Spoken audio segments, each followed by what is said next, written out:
Bonjour peuple de Dieu, aujourd'hui on va aller dans 1 Corinthiens chapitre 4 verset 5.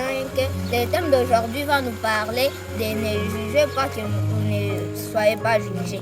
C'est pourquoi ne jugez de rien avant le temps jusqu'à ce que vienne le Seigneur qui mettra en lumière ce qui est caché dans les ténèbres et qui manifestera les desseins des cœurs. Alors chacun recevra Dieu des louanges qui lui sera dû. Ici, ce thème va nous dire que ne commencez pas à juger les autres. Il ne faut pas commencer à dire non, toi tu seras telle personne.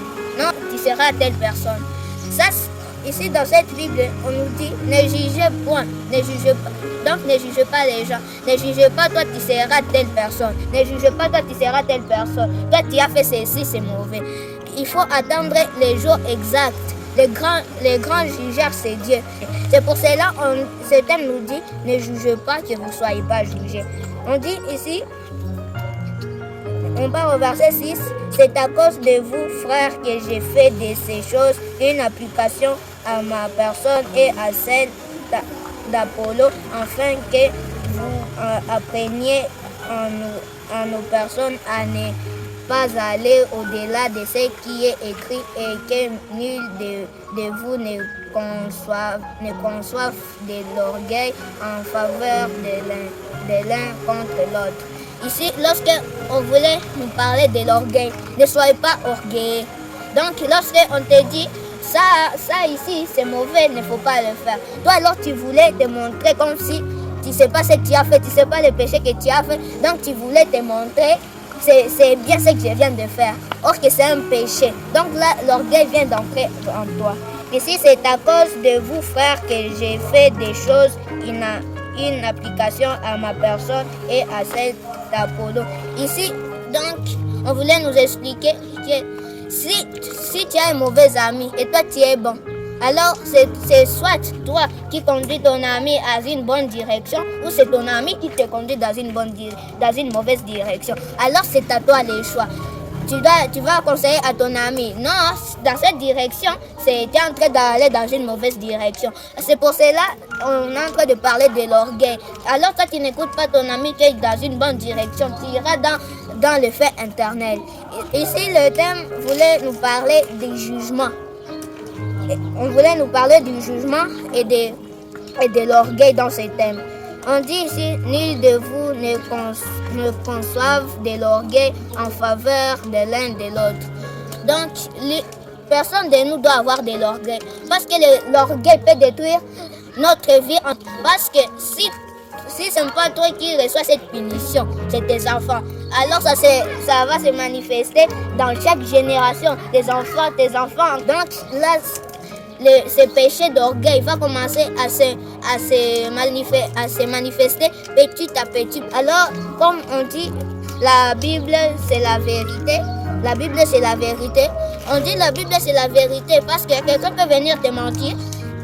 Par exemple, voler c'est bien. Et puis tu viens regarder dans la Bible, voler c'est pas bien, voler c'est mal. Alors tu dis, donc celui-là m'a menti, je ne dois pas voler. C'est pour cela ici on dit la Bible c'est la vérité et le chemin. Pourquoi on dit que la Bible c'est le chemin?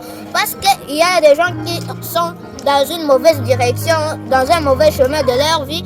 Alors seulement en lisant la Bible, en voyant tous ces chemins, ils voient, je dois changer ma vie à partir de maintenant. Je vais commencer à faire ceci, comme celui-ci avait fait. Je dois arrêter les péchés, je dois prier chaque matin, je dois prier chaque midi, je dois prier chaque soir. C'est pour cela que ta vie va commencer à changer. Si tu étais dans une direction sombre, ta lumière va commencer à s'allumer petit à petit. Grâce à quoi? Grâce à cette Bible qui est la vérité et la vie. Pourquoi elle est la vie? Parce que c'est la Bible qui nous montre la direction. C'est pour cela qu'on dit c'est la Bible qui est la vie. Alors, lorsqu'on dit c'est la Bible qui est la vie, là on veut dire lorsque la Bible c'est la vie parce que la Bible peut changer ta vie. Comme je peux donner un exemple même d'un arbre. L'arbre, lorsqu'on le plante, c'est toujours petit. Alors, lorsque c'est en train de grandir petit à petit, petit à petit. Et c'est lorsque ça devient plus grand. Alors c'est pour cela que j'ai donné cet exemple, parce que nous aussi, on doit savoir si on est encore, si on peut grandir par physiquement, mais dans le cœur, toi tu es encore petit dans ton cœur à cause de la parole de Dieu. Alors lorsque tu commences à lire cette parole de Dieu, ça commence à grandir petit à petit, petit à petit. Et c'est lorsque tu deviendras grand physiquement, et c'est lorsque tu deviendras grand internellement. Donc lorsque j'ai dit grand, donc c'est le cœur qui est en train de grandir. On doit savoir aussi nourrir notre cœur. On ne doit pas seulement savoir nourrir notre école, mais on doit savoir nourrir aussi notre cœur. Tu peux manger, toi tu es gros, mais si tu ne nourris pas le cœur, ton cœur va aussi avoir faim de cette parole. Alors lorsque tu lis la parole, cette parole ici, la parole, donc c'est comme si lorsque tu le parles, c'est en train de nourrir petit à petit le cœur. C'est pour cela,